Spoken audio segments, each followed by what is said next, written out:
Hey, what's up YouTube? This is Martin from the Carlisle Reavers Yu-Gi-Oh team. Today I was going to talk about the March ban list,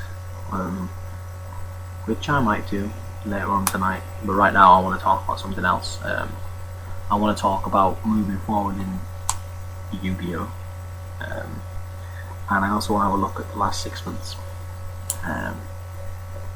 So I might as well just start with the last 6 months, like the YCS sort of things that have been going on the past 6 months of those. I've looked at all the decks that I've topped and I've sort of written them down. I think my figures are pretty much right. There might be one or two that are out, but for the next 6 months, from March onwards, from Germany onwards, I'm just going to record the top 16, top 32 as they come out. And you know, over the 6 months I'm going to build up a little thing, and then come September time or whenever Konami bring out a ban list, I can have a look back and we can, you know, reflect on the format. So anyway, without further ado, let's get going into it. We'll look at figures first, what decks have done well, and I'll give you the percentage of the top 4 decks as well whilst I'm going through this.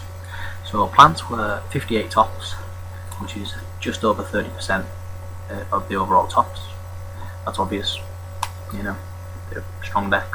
Lots of people play them, lots of success at the beginning of the format, not so much at the end of the format, but you know, still a strong deck choice. Next is Dino Rabbit with 32 tops. That's just over 16.5% of the tops. Again, very strong deck, prone to inconsistent hands. Been very popular, especially since December. I mean, won in the YCS in Brighton. Lots and lots of Dino Rabbit decks topped, obviously 1-1.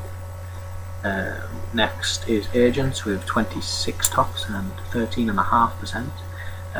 Started out very strong, got a few tops. They won Ecuador. Yeah, you know, pretty strong there. You know, it's very consistent. Probably doesn't pack enough punch to beat sort of the plant synchro decks and things like that, but you know, still a fairly good deck choice until next Thursday. Then next on the list, in 4th place, is Wind-Ups. Now, Wind-Up deck's only been out for a little bit. That's only got 18 tops, but it's only featured, I think, at 2 tournaments. So you know, 18 tops in 2 tournaments isn't too bad. And that's just under 9.5% of the tops. So you know, those 4 decks make up 60% of the tops. 2 of them got hit by the ban list. I'm not going to talk about the ban list, but 2 of them got hit by the ban list. 2 of them lost drop to shoot to the ban list, and Trishula, which they didn't play against probably. Anyway, next up, on 7, there's Insectors and TG. TG Stun, I think most of them will have been. Obviously, to summon a monster, set 5, who cares. Next on 6 is Karakuri, just sitting on the run. Pretty solid deck choice, you know. You lose out to Thunder King, but you know, still a fairly good deck. Next on 5 is 6 Samurai, which is an interesting one because they only topped in Mexico, which they won, and Ecuador. Yeah, Central America, Argentina, and South America. And Dark Wolves were on 5 as well. Problem with Dark Wolves is they can't run hand traps properly.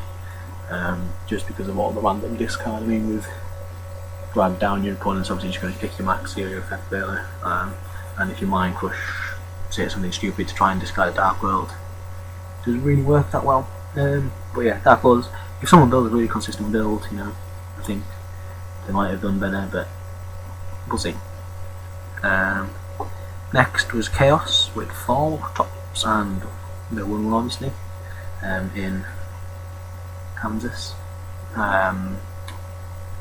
Chaos are a fairly strong deck, you know, just disrupt and attack and summon land Dark Ones. Yeah, you know how Chaos works.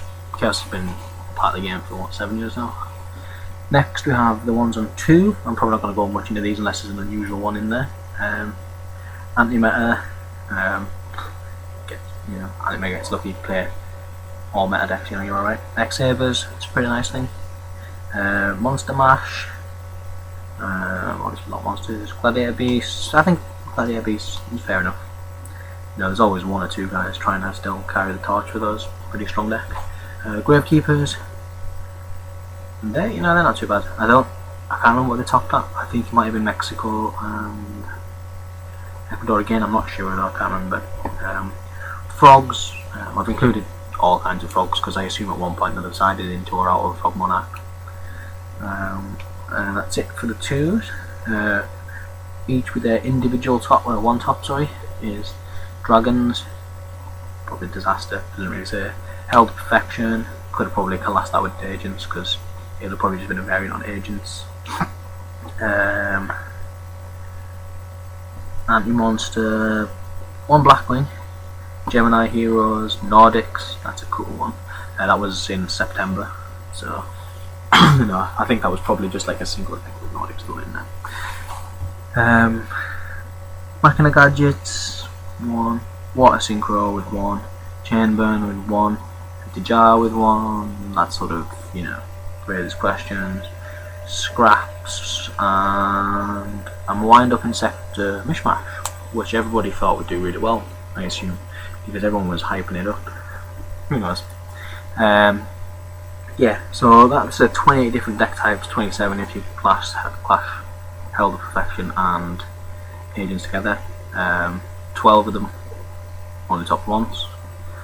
So whether that was luck or whether they just played subpar decks all day, or just whatever, even amazing plays. I'm not going to count that out. Some people might just know the decks so well that they can make all the amazing plays against the meta decks. So yeah, I mean, the winners were Toronto, Plant, Columbus, Plant. They were Billy Breaks, 2 tops in a row, obviously. Ecuador, Agents. Kansas City was Chaos. Brighton was Dino Rabbit. And then there was Six Samurai in Mexico and TG Stone in Atlanta. So yeah, what does this mean for the next 6 months? Well, obviously you've all seen the ban list, so I'm not going to go through it because that would kind of be patronising to you. Because if you haven't seen it, then go see it now. Pause the video, go see it, have a look. Don't say what you think. Watch my next video, post comments on that. Yeah, but no, seriously, next 6 months I think are probably going to be dominated a little bit, but I say a little bit, they're going to be dominated by Dino Rabbit, Wind Up and Insector variants. That's just what I think. I don't think any of the synchro heavy decks are going to be too good this format, just because the best synchro decks have lost the best tuners. So yeah, I mean, obviously, I'm not going to go into too much, but obviously Konami, I've said this like loads now and I'll keep going into it. Konami have done it for business reasons, as well as fairness. But, I think if you run a deck heavily based around XYZ, or XE, or whatever you want to call it, it's you're probably going to do at least something. Or if you build a deck that stops the XE summons, you probably do something anyways. But then you'll probably get smashed by rogue decks. So yeah, I think from March till September, this format, if the format lasts that long, Konami have said something about changing it changing it fast. But 6 months isn't fast. 6 months is half a year, people. Yeah, so whether Konami do anything about it or not, I don't know. But I think this format, I'm probably just going to play a bunch of troll decks. Probably the Light Swan for a bit, because ultra rare lumens, ultra rare wolves, I love wolves. I'll probably play Dark Worlds for a bit as well, just because I've got the deck. And other random bits and pieces, I've got pretty much everything to go with the Chaos deck now. Play Dragons, and I don't even know what's in my folder, to be honest. I'm not looking at it, so. What else can I play? Oh, play Zombies. Telezombies. Yeah. Anyway, I hope this has sort of been insightful a little bit. You can sort of see what's won in March over a grand scheme of things. So well done to all the players who played Plants, Dino Rabbit, Agents and Wind-Ups. I was an agent player for a bit myself. Yeah, so you made the strong decks, you probably topped events, you probably, or half of you, well not half of you actually, it's, well, more than half of you will be complaining because your decks have been ruined, pretty much, by the ban list. But yeah, anyway, we'll talk about our ban list in a bit. I'm gonna go have something to eat. So I'll see you all later, and have fun.